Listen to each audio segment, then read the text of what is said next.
Assalamualaikum warahmatullahi wabarakatuh. Perkenalkan, saya Nur Fadilah Siregar. Di sini saya akan membahas tentang ilmu sebagai objek kajian filsafat dan pengertian filsafat ilmu. Yang pertama yang kita bahas yaitu objek kajian filsafat. Pada dasarnya, ilmu pengetahuan itu memiliki dua objek, yaitu objek material dan objek formal.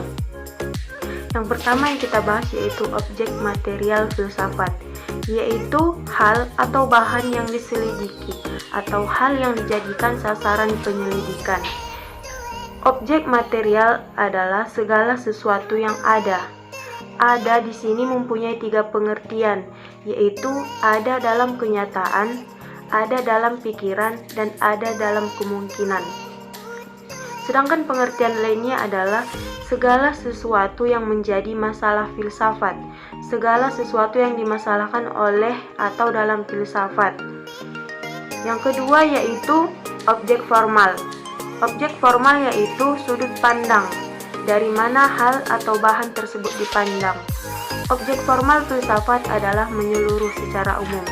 Menyeluruh di sini berarti bahwa filsafat dalam memandangnya dapat mencapai hakikat atau mendalam, atau tidak ada satupun yang berada di luar jangkauan pembahasan filsafat.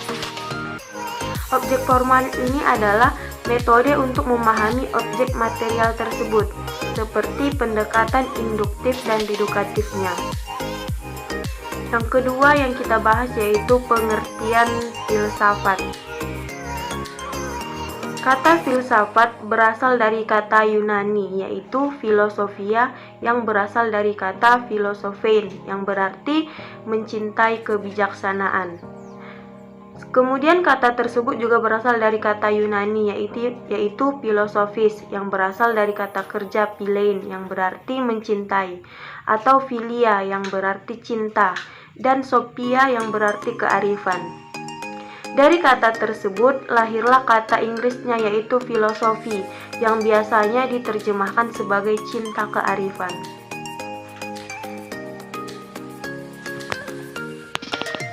Dari peribahasa dan dari kata-kata lain tersebut dapat diartikan filsafat itu adalah suatu gagasan yang penuh kebijaksanaan dan kebenaran.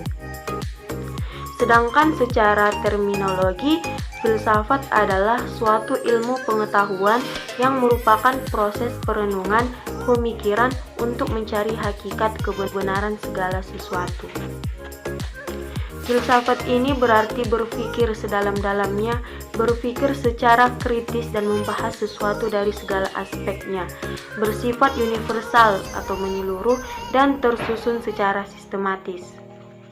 Sedangkan pengertian ilmu yaitu usaha-usaha sadar untuk menyelidiki, menemukan, dan meningkatkan pemahaman manusia dari berbagai segi kenyataan dalam alam manusia. Jadi, filsafat ilmu itu merupakan salah satu bagian dari filsafat yang mempelajari dasar-dasar filsafat, asumsi dan implikasi dari ilmu yang termasuk di dalamnya antara lain yaitu ilmu alam dan ilmu-ilmu sosial. Filsafat ilmu yaitu filsafat yang mempelajari dan menyelidiki seluas mungkin segala sesuatu tentang ilmu.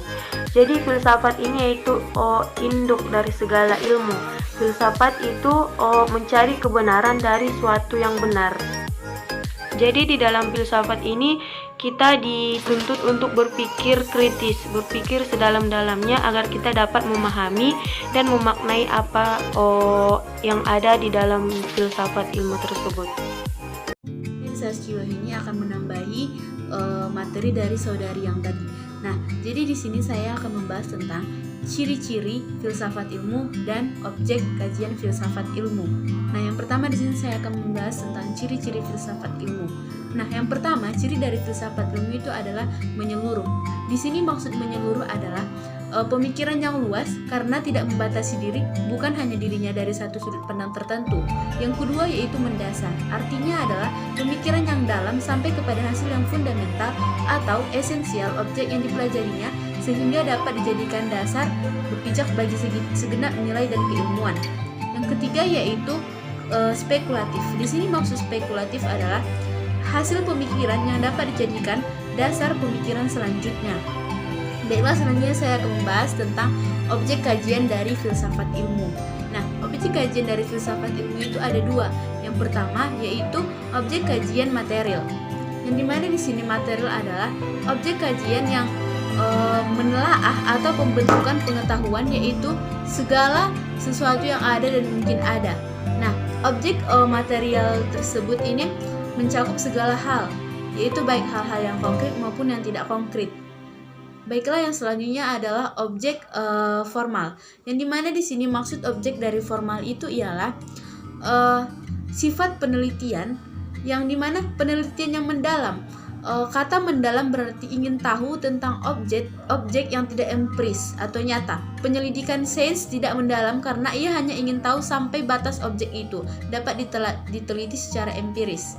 Objek penelitian sains adalah pada batas dapat diriset, sedangkan objek penelitian filsafat ada pada daerah tidak dapat diriset, tetapi dapat dipikirkan secara logis. Selanjutnya yaitu tujuan filsafat dan landasan filsafat di dalam perguruan tinggi.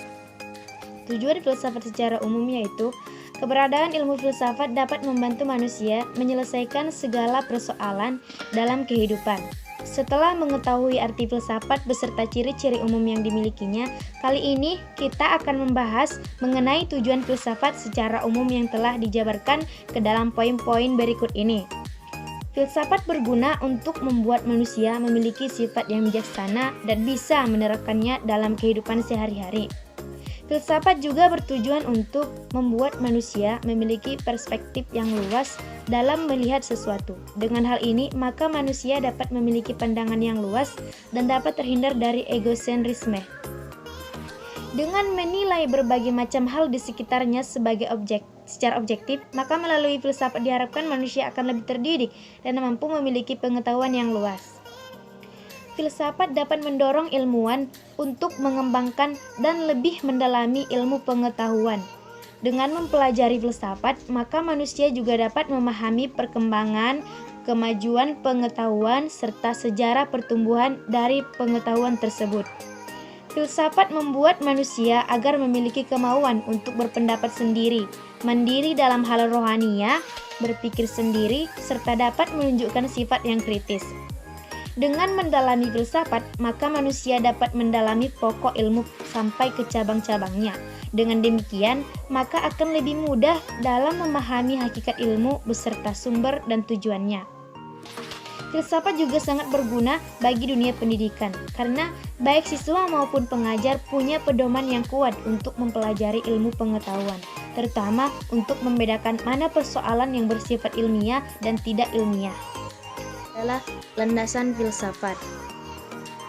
Landasan filsafat terdiri dari landasan filosofis yang merupakan landasan yang berkaitan dengan makna atau hakikat pendidikan, yang berusaha menelaah masalah-masalah pokok seperti apakah pendidikan itu, mengapa pendidikan itu diperlukan, apa yang seharusnya menjadi tujuannya, dan sebagainya.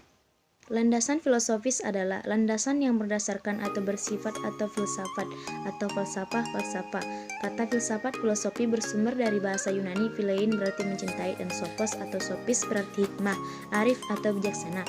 Filsafat menelaah sesuatu secara radikal, menyeluruh dan konseptual yang menghasilkan konsepsi-konsepsi mengenai kehidupan dan dunia. Konsepsi-konsepsi filosofis tentang kehidupan manusia dan dunianya pada umumnya bersumber dari dua faktor, yaitu religi dan etika yang bertumpu pada keyakinan. Ilmu pengetahuan yang mengandalkan penalaran filsafat berada di antara keduanya. Kawasannya seluas dengan religi, namun lebih dekat dengan ilmu pengetahuan, karena filsafat timbul dari keraguan-keraguan karena mengandalkan akal manusia. Tinjauan filosofis tentang sesuatu, termasuk pendidikan, berarti berpikir bebas serta merentang pikiran sampai sejauh-jauhnya tentang sesuatu hal. Penggunaan istilah filsafat dapat diartikan dalam dua pendekatan, yakni filsafat sebagai kelanjutan dari berpikir ilmiah yang dapat dilakukan oleh setiap orang serta sangat bermanfaat dalam memberi makna kepada ilmu pengetahuan. Filsafat sebagai kajian khusus yang formal, yang mencakup logika, epistemologi atau tantangan benar atau salah, etika tentang baik dan buruk, estetika tentang indah dan jelek, metafisika tentang hakikat yang ada, termasuk akal itu sendiri, serta sosial dan politik, filsafat pemerintah. I guess I'm just a playdate to you.